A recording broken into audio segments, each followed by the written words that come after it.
Qu'est-ce que c'est que la physiologie d'une plante? Un arbre, c'est une plante. Hein. Qu'est-ce qu'ils font? Ils font de la photosynthèse, une respiration, une transpiration, et ils se nourrissent de minéraux. Ils absorbent de l'eau du sol, de l'oxygène, et ils rejettent du gaz carbonique dans le sol, ils le stockent.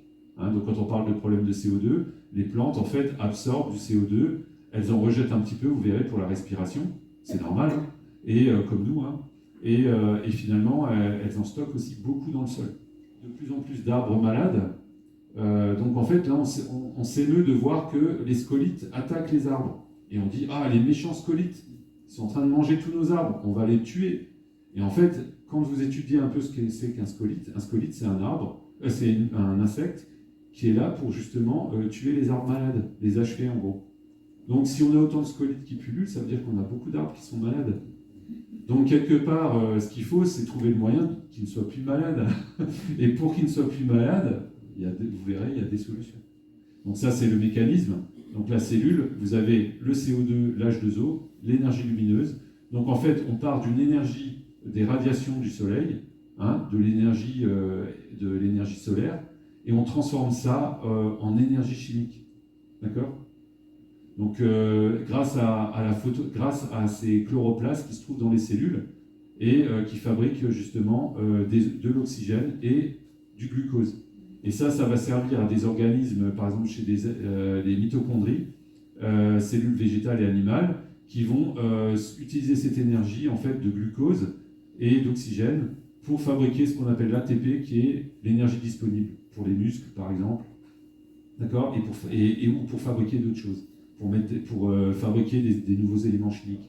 Et notre civilisation grignote en fait de plus en plus sur les terres, sur les forêts.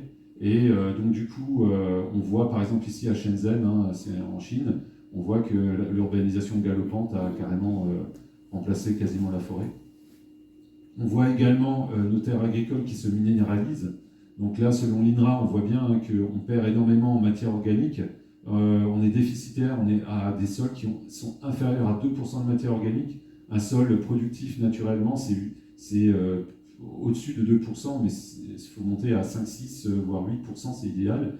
Et on est passé très rapidement en quelques centaines, pas centaines, mais dizaines d'années à des sols productifs, de sols productifs à des sols qui sont quasiment plus productifs sans moyens pour les rendre productifs. Hein, sans moyens chimiques, sans engrais artificiels, etc. Le cycle de la matière organique, vous avez de la matière fraîche qui tombe au sol, elle est décomposée, fragmentée, et en fait par des êtres vivants. Donc quand on met des pesticides, des biocides et tout ça dedans, bah, en fait ça a du mal à se faire. Hein. Et pareil, on va tuer des bactéries aussi. Et en fait, les petits organismes et les micro-organismes vont permettre la libération des substances assimilables par les plantes. Hein, donc ça va être du phosphore dans un certain état qui va permettre d'être assimilé par la plante. Les champignons, le rôle des champignons. Alors c'est très intéressant, les champignons sont liés aux arbres. Et les arbres sont liés aux champignons. C'est-à-dire que le champignon à la rigueur peut se développer, mais vous avez deux types de champignons. Vous avez des champignons qui mangent les arbres, ou qui mangent les arbres, et vous avez des champignons qui aident les arbres. Les champignons qui aident les arbres, en fait, eux sont soit ectomycorhizés, endomycorhizés et endoectomycorhizés. Donc en fait, c'est quoi? Ça veut dire qu'ils sont soit comme un manchon, ils se mettent autour des racines, comme des gants que vous enfilez. Et en fait, il y a un échange qui se fait entre la plante et le champignon. Le champignon va apporter de l'eau et des nutriments. Et l'arbre va lui donner du sucre, parce qu'il fait de la photosynthèse. Et avec ces champignons, vous avez un réseau, on appelle ça le World, comme le WW pour l'Internet. Donc ça, c'est le Wood Wide Web, c'est le réseau du bois, des arbres. Et en fait, ils échangent à travers les champignons, ils échangent de la nourriture. Elles peuvent communiquer comme ça, et elles peuvent aussi appeler à la rescousse. C'est ce qui se passe ici. Vous avez une chenille qui attaque une plante, elle va libérer des coffres qui vont attirer un oiseau qui aura fait le lien par l'évolution.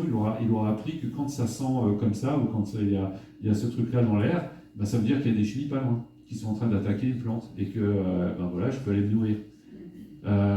Voilà. Après, elles peuvent communiquer entre elles, elles peuvent appeler des plantes pour être pollinisées, des espèces pour être pollinisées. En fait, la plante est. Est-ce qu'on peut parler d'intelligence?